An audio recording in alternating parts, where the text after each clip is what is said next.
آدم کا صلح بنایا، کیونکہ مجھے سرکار صاحب العصر و زمان تک پہنچنا ہے تو میں بڑی جلدی سے بات کو مکمل کروں گا۔ صلب آدم کو مکمل کیا۔ صلب آدم کو مکمل کرنے کے بعد خدا نے پھر اسی نور کو صلب آدم سے صلب شیس میں منتقل کیا، انوش میں منتقل کیا، کنان میں بھیجا، محلائل میں بھیجا، بازر میں بھیجا، ادریس میں رکھا، اخنوک میں بھیجا، تارخ میں رکھا، ابراہیم میں بھیجا، اسماعیل کو دیا، کدار میں رکھا، بنت میں آیا، حمل میں آیا، یس میں آیا، یمسئی میں آیا، عاد میں آیا، عدنان میں آیا، معاد میں آیا، مدرکہ میں آیا، خزیمہ میں آیا، کنانہ میں آیا، نظر میں آیا، مالک میں آیا، غام میں پہنچا، فہر میں آیا، لوی میں پہنچا، کعب میں آیا، کلام نے گیا، زید میں منتقل ہوا، کسائی میں آیا، عبد مناف میں آیا، ہاشم میں پہنچا، عبد المطلب میں آیا، عبد المطلب سے 2 حصوں میں تقسیم کروایا، ایک عبداللہ میں پہنچ گیا، ایک ابو طالب میں پہنچ گیا، ایک کو محمد رسول اللہ بنا دیا اور ایک کو علی ولی اللہ بنا دیا۔ بہت خوب، نعرہ حیدری، یا علی، علی حق، بہت خوب، ایک بہت خوب، پیشانی عبداللہ میں آیا، ایک پیشانی ابو طالب میں آیا، جو پیشانی عبداللہ میں گیا اس سے محمد رسول اللہ، جو پیشانی ابو طالب میں آیا اس سے علی ولی اللہ، ایک آغوش آمنہ میں آیا، ایک آغوش فاطمہ بنت اسد میں آیا۔ سبحان اللہ۔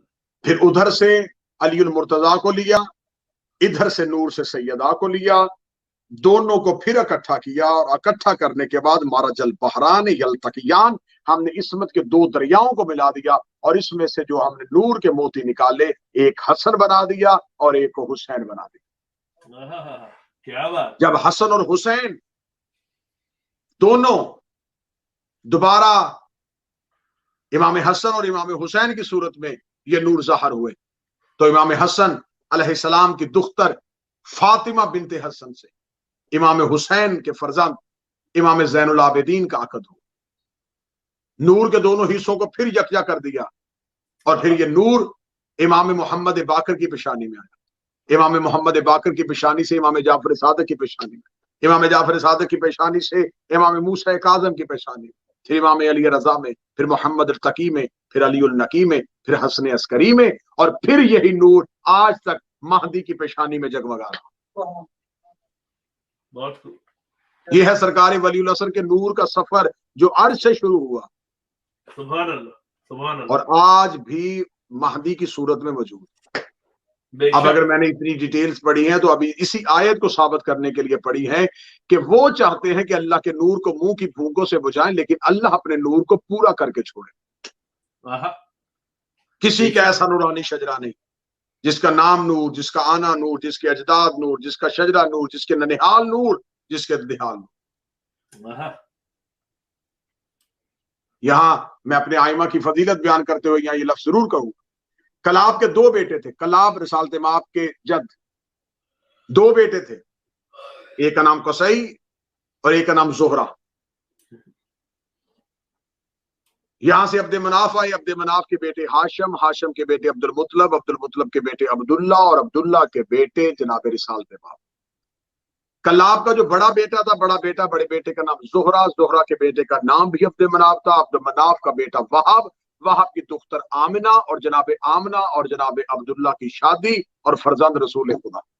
سبحان اللہ، سبحان اللہ۔ ہاشم کے ایک بیٹے اسد تھے، دوسرے بیٹے عبد المطلب تھے، عبد المطلب کے بیٹے ابو طالب، اسد کی بیٹی فاطمہ، فاطمہ بنت اسد، اور ابو طالب کے بیٹے کا عقد علی کی صورت میں ہوا، علی اور فاطمہ کا عقد ہوا، اور زمانے میں حسن اور حسین آ گئے۔ نعرہ حیدری، یا علی۔ یمن کے سردار امراء الکیس کلاب کی نسل میں سے تھے، ان کی 2 بیٹیاں، ایک ام فروا اور دوسری ام رباب۔ ام فروا کی شادی امام حسن سے ہوئی، ام رباب کی شادی امام حسین سے ہوئی۔ امام حسن کی دختر فاطمہ بنت اسد کی شادی امام زین العابدین سے ہوئی، تو امام محمد باقر آئے۔ امام محمد باقر وہ میرے امام ہیں جس کے نانا بھی امام ہیں، جس کے دادا بھی امام ہیں، اور جن کے پردادا بھی امام۔ کیا بات، سبحان اللہ۔ سلسلہ امامت یہاں سے چلا۔ پھر حضرت نوح کے 3 بیٹے تھے، سام، حام اور یابس۔ سام سب سے بڑے تھے، حکومت سرداری ان کے پاس تھی۔ ان کی نسلوں میں، سام کی نسلوں میں آتے ہوئے ایران کے بادشاہ جنہیں کسرا کہا جاتا ہے، وہ سب کے سب سام کی نسل سے۔ کسرا کے بادشاہوں میں نوشیروان عادل آئے۔ نوشیروان عادل ان کا ایک بیٹا ہرمز، ہرمز کا بیٹا شہریار، شہریار کا بیٹا یزدجرد، اور اس کی بیٹی شہربانو جو امام حسین کے عقد میں آئی، اور بیٹا امام زین العابدین۔ سبحان اللہ۔ شہر بانو کی دوسری بیٹی گیہان بانو کی شادی محمد بن ابی بکر سے ہوئی۔ محمد بن ابی بکر جس کی تربیت علی نے کی تھی، جس کا دنیا میں آنا غدیر کے دن ہوا تھا، جنہوں نے آتے ہی دنیا میں مولا علی کی ولایت کی گواہی دی تھی، ان کی شادی فروہ بنت محمد بن ابی بکر شادی امام محمد باقر سے ہوئی، اور بیٹا جعفر صادق کی صورت میں آیا۔ امام موسیٰ کاظم کی شادی خراسان کے رئیس کی دختر نجمہ خاتون سے ہوئی۔ امام علی رضا کی شادی مصر کی شہزادی سبیکہ خاتون سے ہوئی۔ امام تقی کی شادی سمائنہ خاتون سے ہوئی۔ امام علی نقی کی شادی روم کے شاہی خاندان سے ہوئی، اور امام حسن مجتبی میرے قائم مولا کی والدہ امام حسن عسکری کی شادی کیسر روم کی پوتی جناب نرجس خاتون سے۔ امام ہونے بھی ایسے چاہیے جن کی ماؤں کے شجرے بھی پڑھے جائیں تو شرمندگی نہ ہو۔ کیا بات ہے، نعرہ حیدری یا علی۔ یہ ہے وہ سلسلہ جس کے بارے میں خدا کہہ رہا ہے کہ یہ ہے شجرہ طیبہ، یہ ہے وہ سلسلہ جو ادھر اللہ سے جڑا ہے۔ کسی مذہب کے پاس ایسا شجرہ نہیں ہے، کسی مذہب کے پاس ایسا ہدایت کا شجرہ، ایسا ہدایت کا مینار نہیں ہے کہ جس کو یوں عرش سے لے کے فرش تک جوڑا جا سکے۔ خدا نے نور اول کو خلق کیا سب سے پہلے جب کچھ بھی نہیں تھا تو پھر ایک نور تھا، اور وہ نور آج کہاں ہے؟ سب نے لکھا کہ اول ما خلق اللہ نور، رسول نے فرمایا سب سے پہلے اللہ نے میرے نور کو خلق کیا۔ تو میرا امت مسلمہ سے سوال ہے کہ ہمیں بتایا جائے جو نور اللہ نے سب سے پہلے خلق ہوا تھا، مذہب اہل بیت کے ماننے والوں کے علاوہ کوئی ہمیں بتائے وہ نور آج کہاں ہے؟ کسی کے پاس وہ نہیں ہے سوائے محمد و آل محمد کے چاہنے والوں کے۔ ہمارا عقیدہ ہے جس نور کا خدا نے قرآن میں کہا ہے کہ ہم نے اسے کتاب کے ساتھ بھیجا تھا، آج بھی وہ کتاب کی وارث بنا ہوا ہے امام مہدی کی صورت میں۔ بے شک بے شک۔ اگر آج قرآن موجود ہے، آج انجیل بدل چکی ہے، آج توریت بدل چکی ہے، آج زبور کی تحریف ہو گئی ہے، یہ جتنی آسمانی کتابیں آئی تھی یہ تبدیل کیوں ہوئی؟ اس لیے کہ کتاب تھی، وارث نہیں تھا۔ کیا بات۔ لاکھ دشمنی کے باوجود قرآن میں تحریف کیوں نہیں ہو سکی، قرآن میں تبدیلی کیوں نہیں ہو سکی، قرآن کو بدلا کیوں نہیں جا سکا؟ اس لیے کہ قرآن صرف اکیلا موجود نہیں، نور کی صورت میں قرآن کا وارث بھی موجود ہے۔ بے شک۔ تو جیسے کتاب بغیر معلم کے سمجھ میں نہیں آتی، قرآن وارث زمانہ صاحب العصر کے بغیر سمجھ میں نہیں آتا۔ بے شک بے شک۔ آج قرآن کی جتنی تفسیریں ہیں، میں پھر بات کو اور آسان کروں گا، آج قرآن کی ہر آیت کے اتنے ترجمے ہیں، کوئی کہتا ہے یہ ترجمہ، کوئی کہتا ہے یہ ترجمہ، کوئی کہتا ہے یہ ترجمہ، تو لوگ پریشان ہیں کہ آیت ایک ہے ترجمے اتنے کیوں ہیں؟ فرق قرآن میں نہیں، فرق اماموں میں۔ جتنے امام بدلتے گئے اتنے ترجمے بدلتے گئے، اور ہمیں فخر ہے کہ قرآن جو کہنا چاہ رہا ہے ہم ویسا اس لیے سمجھ رہے ہیں کہ وارث امام زمانہ کی صورت میں موجود ہے۔ کیا بات ہے، کیا بات ہے، سبحان اللہ۔ آنے والی مجالس میں ہم انشاءاللہ قرآن کی ایک ایک آیت کو لے کے چلیں گے۔ آج پہلی آیت تھی قد جاءکم من اللہ نور و کتاب مبین۔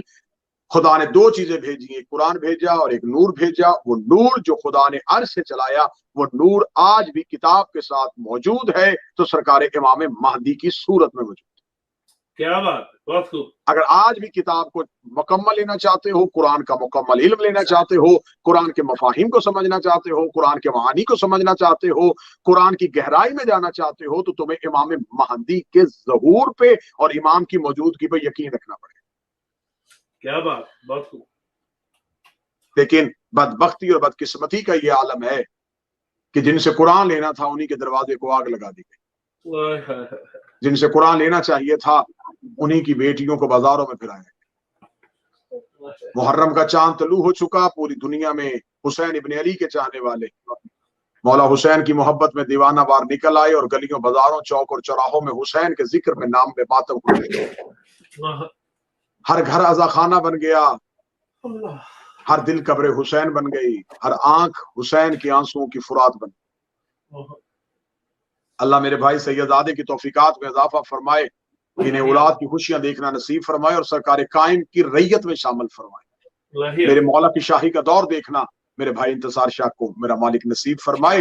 عزت والا گھر تھا، امت نے لوٹا برے طریقے سے۔ محرم کا چاند ہم نے وطن پہ دیکھا، ہم نے گھروں پہ دیکھا، نبی کی بیٹیوں نے یہی چاند جنگلوں میں دیکھا۔ مدینے کے لوگ کہتے ہیں کہ ہم محرم کا چاند آسمان پہ نہیں دیکھتے تھے، امام جعفر صادق کے گھر سے رونے کی اتنی آوازیں آتی تھیں کہ ہمیں پتہ چل جاتا تھا کہ محرم کا چاند طلوع ہو گیا۔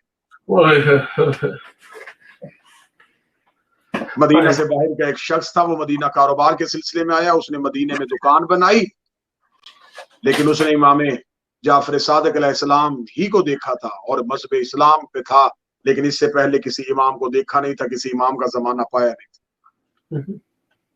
وہ خود روایت کرتا ہے کہ میں مدینے میں تھا، مجھے پہلے سال مدینے میں محرم کا چاند نظر آیا۔ وہ کہتا میں دیکھ رہا تھا کہ بازار میں بھگدڑ مچی ہے اور لوگ بھاگ رہے۔ میں نے بھاگتے لوگوں میں سے ایک شخص کو پوچھا کہ یہ لوگ بھاگ کے کہاں جا رہے ہیں؟ اس کے سر سے امامہ اترا ہوا تو اس نے روتے ہوئے کہا کہ محرم کا چاند طلوع ہو گیا۔ وہ کہتا میں نے کہا چاند محرم کا تو طلوع ہو گیا، لیکن تم بھاگ کے کہاں جا رہے ہو؟ کہنے لگے محلہ بنی ہاشم۔ کہنے لگا میں نے پوچھا کہ محلہ بنی ہاشم میں خیر ہے؟ کہنے لگے امام جعفر صادق کو پرسہ دینے کے لیے جاتے۔ وہ شخص کہتا ہے کہ میں بھی ان کے ساتھ دوڑ پڑا، جب محلہ بنی ہاشم میں پہنچا تو لوگوں کا ایک ہجوم تھا، امام کے گھر کے دروازے پہ زاروں قطار لوگ رو رہے تھے، دیواروں کے ساتھ لگ کے گریہ کر رہے تھے۔ وہ کہتا میں نے کہا کہ امام کو پرسہ دینے کے لیے آیا، دیکھو تو صحیح کہ فرزند رسول کس حالت میں۔ وہ کہتا کاش میں مر جاتا ہوں، میں اپنی زندگی میں یہ منظر نہ دیکھتا کہ میں نے امام کی حویلی کے دروازے پہ جا کے جب دیکھا تو وہ امام جو مدینہ کے بازار سے گزرتے تھے تو بدن پہ صاف اور شفاف لباس، بہترین آوازیں بتن کی ہوئے، بہترین امامہ سر پہ رکھے ہوئے چلتے تھے۔ میں نے اسی جعفر صادق کو ریت پہ ایسے تڑپتے ہوئے دیکھا جیسے مچھلی بغیر پانی کے تڑپ۔ وہ کہتا میں دوڑ کے گیا، میں نے جا کے قدموں پہ ہاتھ رکھ کے کہا اے کائنات کو صبر سکھانے والے مولا، آپ کی اتنی بے بسی، اس شدت گریہ کی وجہ کیا ہے؟ امام نے شہادت کی انگلی کو بلند کیا اور بلند کر کے امام کی داڑھی آنسوؤں سے بھری ہوئی تھی، اور امام نے کہا اے بندہ خدا تو نے انصاف نہیں کیا، وہ چاند طلوع ہو گیا ہے جس نے میری ماں کے سر سے چادر اتار دی، جس نے کربلا کے جنگل میں حسین کو تنہا کر دیا۔ یقیناً یہ محرم کا چاند ہم سے مطالبہ کرتا ہے کہ کریم کربلا کو ویسے رویا جائے جیسے رونے کا حق، بے شک، کیونکہ یہ ماں کی حسرت ہے کہ میرے لال کو کسی نے رویا نہیں تھا۔ 3 دن کا بھوکے اور پیاسے جسے کربلا کے جنگل میں ذبح کر دیا گیا تھا، آج پوری دنیا میں حسین کا نام لینے والے، حسین کے عاشق اپنے بدنوں کو کاٹتے ہوئے کہہ رہے ہیں کاش ہم کربلا میں ہوتے۔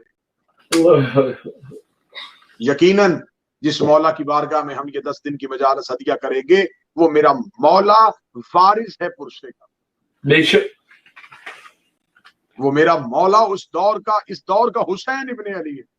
بے شک، جیسے اس حسین کو تنہا کیا تھا اس حسین کو بھی تنہا کیا۔ امام زمان کی عزاداری اور امام زمان کا گریہ کتابیں بھری پڑی جس میں لکھا ہوا آج بھی آپ کربلا میں جائیں تو ایک مقام مخصوص ہے امام صاحب العصر والزمان، باب سدرہ سے سیدھے جائیں تو مسجد بنی ہوئی ہے، اس مسجد کو مسجد امام زمان کہتے ہیں، اس مقام کو مقام صاحب العصر والزمان کہتے ہیں۔ آج بھی کتابیں کہتی ہیں کہ امام صاحب العصر والزمان جب کربلا میں جاتے ہیں تو سر سے امامہ اتار کے قبر حسین کی طرف روتے ہوئے جاتے ہیں اور چیخ چیخ کے کہہ رہے ہوتے ہائے میرے جد حسین، کاش آپ نے پانی نہ بند کیا ہوتا، کاش امت آپ کے حق کو تسلیم کر لیتی، کاش امت آپ کے بابا علی کی ولایت کو تسلیم کر لیتی، کاش امت آپ کی ماں کے حق کو تسلیم کر لیتی۔ روتے بھی جاتے ہیں اور قبر حسین کی زیارت کے لیے جاتے ہیں۔ آج بھی ہم جہاں پرسہ دینے کی گھر سے آتے ہیں ہمارے وقت کا امام ہم سے پرسہ لینے کے لیے آتا ہے، کیونکہ یہ ذکر لاوارث نہیں ہے، اس ذکر کا وارث امام زمان کی صورت میں موجود ہے۔ امام زمان آج بھی پرسہ لینے کی خاطر عزاداروں کے بارگاہوں میں پہنچتے ہیں، جلوسوں میں پہنچتے ہیں، کیونکہ یہ وہ وقت کا امام ہے جو آج بھی حقیقت سمجھتا ہے کہ حسین کے زخموں کی تعداد کتنی تھی، یہ جانتے ہیں کہ علی اکبر کے سینے کا زخم کتنا گہرا تھا۔ 40 سال خون نہ رونے والے سید السجاد کی غیرت کی قسم، وہ تو 40 سال خون رو کے چپ ہو گئے اور دنیا سے چلے گئے، یہ آج بھی پردہ غیبت میں لہو رو رہا ہائے اور خون رو رو کے میرے وقت کا امام قبضہ ذوالفقار پہ ہاتھ رکھ کے صرف اتنا کہہ رہا ہے میرے مالک مجھے اذن ظہور دے، میں دنیا سے جا کے پوچھوں علی کی بیٹیوں کا قصور کیا تھا، انہیں بازاروں میں کیوں پھرایا گیا، علی کی بیٹوں کو جنگلوں میں قتل کیوں کیا گیا۔ میرا مالک ہماری حاضری کو قبول و منظور فرمائے، سننے والے ناظرین کو، بیٹھے ہوئے حاضرین کو، منتظمین کو میرا مالک ان کی توفیقات خیر میں اضافہ فرمائے۔ ربنا تقبل منا انک انت السمیع، آمین یا رب العالمین۔ لعنت اللہ علی القوم الظالمین وسيعلم الذین ظلموا یوم القیامہ۔